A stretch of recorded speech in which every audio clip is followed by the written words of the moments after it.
வகையான ரெமெடிஸில் வந்து பார்த்துட்டு இருந்தோங்க சார். இப்போ அதே வகையை சார்ந்தது இன்னொன்று சார் தூதுவளை. அதை பற்றி ஏதாவது சொல்லுங்கள் சார். இல்லை ஆடதோட, துளசி, தூதுவளை இது 3மே சளி சம்மந்தப்பட்டது தாங்க சார். இதுக்கு என்னங்க சார் டிஃப்ரெண்ட்? இது எல்லாமே ஒன்று விட சகோதரர்கள் மாதிரி தான். ஒரு உதாரணமாக சொன்னால் ஆடாதோடவும் கண்டங்கத்திரி சேர்ந்து நாங்கள் லேகியம் போடுறோம். அப்போ ஒன்றுக்கு ஒன்று பிணைஞ்சுது. இது ரெண்டும் சேரும்போது upper respiratory tract, lower respiratory ட்ராக்ட்னு சொல்கிறோம். இந்த அப்பர் ரெஸ்பிரேட்டரி ட்ராக்ட்டுக்கு வந்து கண்டங்கத்திரி உதவுது, லோயர் ரெஸ்பிரேட்டரி ட்ராக்ட்டுக்கு வந்து தூதுவளை உதவுது.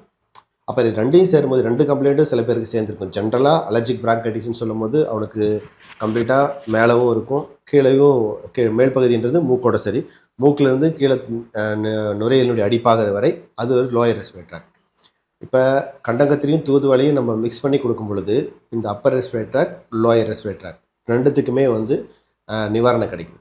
ஒரு முழு நிவாரணம். அதிலிருந்து சளியை வெளியேற்றி எக்ஸ்பெக்டோரண்ட்னு சொல்லுவோம். மியூக்கோலைட், எக்ஸ்பெக்டோரண்ட் சளியை கரைச்சி வெளியேற்றுறது. இதில் ஒன்று கொடுக்கும் பொழுது நமக்கு அது ஓரளவு பலன் தான் கிடைக்கும். இதில் ஏதாவது ஒரு செயல் செய்யும், சளியை கரைக்கும், நாம்ளாக வெளியேற்றுற மாதிரியான ஒரு இது. பட் இந்த மருந்தே வெளியேற்றுறது மியூக்கோலைட்டிக், எக்ஸ்பெக்டோரண்ட் அப்படின்னு நீங்கள் சளி இருமல் டானிக்கெல்லாம் பார்த்தீங்கன்னா கீழே போட்டிருப்போம், மியூக்கோலைட்டிக், எக்ஸ்பெக்டோரண்ட். அப்போ இந்த 2 வகையாக நம்ம செய்யும் பொழுது தூதுவளையும் கண்டங்கத்திரியும் தவிர்க்க முடியாத ஒரு மூலிகை ஆகிடுது. சலனம்னு அதுக்கு பேர் கண்டங்கத்திரிக்கு. இந்த தூதுவளையும் கண்டங்கத்திரியும் நம்ம சேர்ந்து பயன்படுத்தும் பொழுது சளியிலிருந்து ஒரு முழுமையான நிவாரணம் கிடைக்கும். அதனால தான் வந்து இது 2மே கிடைக்கும். ஆடாதோட வந்து தொண்டை சேர், நான் ஏற்கனவே சொன்னதுக்கு ஸ்பெசிஃபிக்காக தொண்டை சேருமலுக்கு ரொம்ப நல்லது.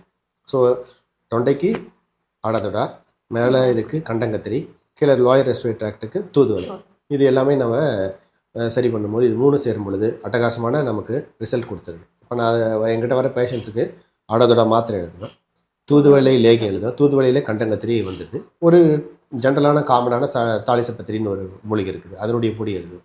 இது 3 கொடுக்கும்போது மக்களுக்கு ஒரு முழுமையான நிவாரணம் கிடைக்குது. அவங்க யூஸ் பண்ணுற தியோஸ்டாலின் ஆகட்டும், அந்த பிராங்கோலைட்டர்லாம் நிறைய யூஸ் பண்ணுவாங்க, டைலைட்டர்லாம் நிறைய யூஸ் பண்ணுவாங்க. அதை எல்லாத்தையும் முறியடிச்சதை விட நம்மளுடைய அந்த தூதுவளை வந்து ஒரு அருமையான வேலை செய்யுது. தூதுவளைக்கு இன்னொரு முக்கியமான இது என்னென்னா, விஷத்தன்மையை முறியடிக்கிற குணம் உண்டு. எல்லா வித விஷத்தன்மையும் முறியடிக்கக்கூடிய ஒரு பண்பு வந்து தூதுவளைக்கு உண்டு. இன்னும் முன்னோர்கள் சொன்னபடி நூட்களில் உள்ளது, பழைய நூல்களில் உள்ளது. பட் ப்ராக்டிக்கலாக நம்ம இன்னும் அதை அப்ளை பண்ணல. பாம்பு கடிக்கு வந்து இந்த தூதுவளை சாறு வந்து ஒரு முக்கியமான உடனடி மருந்தாக அந்த காலத்தில் பயன்படுத்தியிருக்காங்க. பட் நம்ம இப்போ அதை ரெக்கமெண்ட் பண்ண முடியாது. அது வந்து பட் எந்த விதத்தில் பயன்படுத்தினாங்க என்னன்றது அது அரிய ஏடுகளில் இருக்குது. பட் இருந்தாலும் நம்ம அது இப்போ ப்ராக்டிக்கலாக நம்ம அதை பயன்படுத்துறதில்லை. முதல்ல சேஃப் பண்ணணுன்றதுனால நம்ம அதை இப்போ பயன்படுத்துறதில்ல. ஆனால் அந்த காலத்தில் பயன்படுத்தியிருக்காங்க. பாம்புக்கு ஒரு நேரடியான மூலிகையை வந்து இந்த தூதுவளையை பயன்படுத்தியிருக்காங்க. குழந்தைங்களுக்கு ஒரு அருமையான எதிர்ப்பு சக்தி உண்டு பண்ணக்கூடியது இந்த தூதுவளை.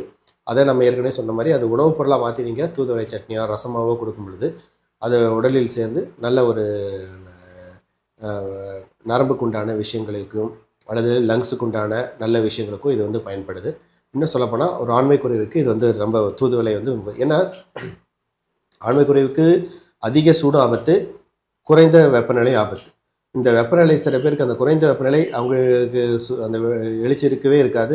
ரொம்ப குறைஞ்ச வெப்பநிலை நாடி வந்து இந்த சுத்தமாக அவங்களுக்கு அடங்கிடும். அவங்களுக்கு இந்த தூதுவளையை கொடுக்கும் பொழுது நரம்பை வந்து ஸ்டிமுலேட் பண்ணி அவங்களுக்கு எழுச்சித்தன்மையை அடைய வைக்கிறது இந்த தூதுவளையினுடைய முக்கியமான பங்கு. ஸோ ஆண்மை குறைவுக்கும் நரம்பு தளர்ச்சிக்கும் தூதுவளை ஒரு முக்கியமான பங்கு. அறிந்தது சளி, நான் எல்லா மொழியிலும் அறிந்த விஷயம்னு ஒன்று சொல்லிட்டு வரேன், அறியாத விஷயம்னு ஒன்று சொல்லிட்டு வரேன். இப்போ நம்ம சளிக்கு தூதுவளை எல்லாருக்கும் தெரிஞ்சது, அது கூட கண்டங்கத்திரி செய்யணும், அதுலேயும் ஒரு புதுமையான விஷயம் சொல்லியிருக்கோம். இதில் வந்து என்ன சொல்லியிருக்கேன்னா, நரம்பு தளர்ச்சிக்கு ரொம்ப முக்கியமான விஷயமா இது வந்து பயன்படுது. ஆண்மை குறைவுக்கு ஒரு முக்கியமான விஷயமா பயன்படுது.